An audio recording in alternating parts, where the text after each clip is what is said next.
Hey there folks, today we're going to be showing you how to fix our extremely shaky and bangy LG front load washer. Now on the spin cycle especially, it bangs around, makes a lot of vibration. So we found that the springs here, the suspension springs, are faulty.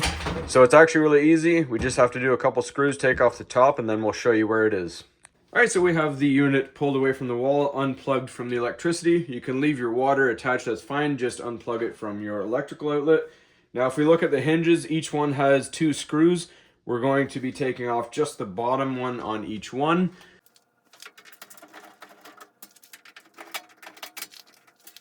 Alright, to remove this, you're going to slide the lid back just about an inch, and then it'll lift off and you set it aside for a sec. Alright, so if you look at the unit, you have a suspension spring right here and one right here. And as you can see, it does shake quite a little excessively. These things are fairly loose, so we're going to show you how to remove them nice and easy. Alright, so the process is the same for both sides, but we're going to show you them both anyways. So first thing you're going to need to do is take off this plastic guard. That's a retainer for the spring. So we're going to grab a pair of needle nose pliers and just gently pull it out, and I'll just hang there. Now we're going to grab a bit of rope, and this will help us lift this out. You'll see there's a little groove in here we have to lift and pull out. And we're only going to do one side at a time and replace it and then move on to the next so the drum doesn't drop all the way down. Alright, so if you grab rope or paracord, this might be a bit on the thick side. If you can get a little bit thinner, it might be a bit better. So we're going to feed it under the hook of the spring there. And I like to just wrap it around my hands for a little extra power here. And we're going to simply pull up and gently set it down. Now if we look, it's still on the body of the drum. We're just going to slide that out, and we put our new one in the same way. Now to give you an idea of how loose these things are, it's fairly easy to bend them just with a couple fingers like that. This one is a lot harder. You need a couple fingers to bend it. It is a lot more rigid. So now on goes our new one. So we hook it in to that same hole that we took the old spring out of. And we just sit it there, and we're going to use the rope again to lift it back into the slot there. Alright, so again, grab our rope, wrap it around our hands a couple of times, and we lift it up and set it in. Now just be mindful, it may fray your rope, so use one that you hopefully don't mind too much about damaging. So that is in there now.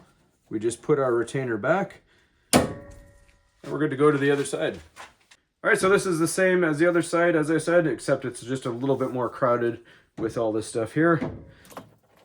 Pull our retainer out, grab our rope here, feed it under, just don't go underneath this, go around it like this to make sure you don't damage anything. Lift it out, let it down easy. Alright, and just reach down. It'll be a little bit tight. Slide it out of the slot there. Same thing, fairly loose. All right, so we have our new hook here, and I like to just feed it from this side.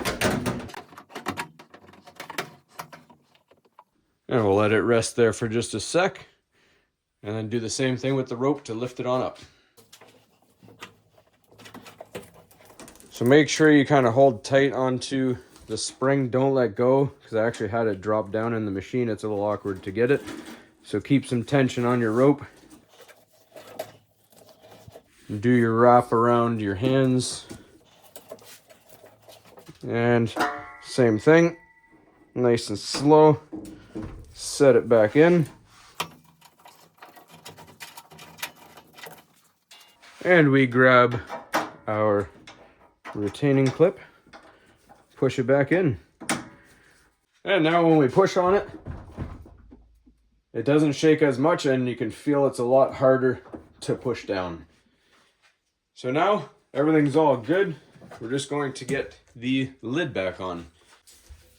All right, so same thing. Set it down just about an inch of a gap at the front here. Everything is all good. Then you just screw in your 2 Phillips head screws.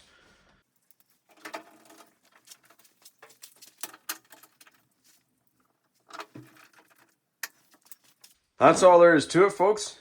Now you just give it a little test run, make sure everything's all good. I'm going to be doing another video. This is not the only issue that I'm having. I'm also having an issue with the counterweights, and I will show that to you. It's a bit more in depth, so stay tuned for that video as well. It's also related to a balancing and shaking. So that's all there is to this service. Hopefully you found this helpful. As always, please don't forget to like and subscribe.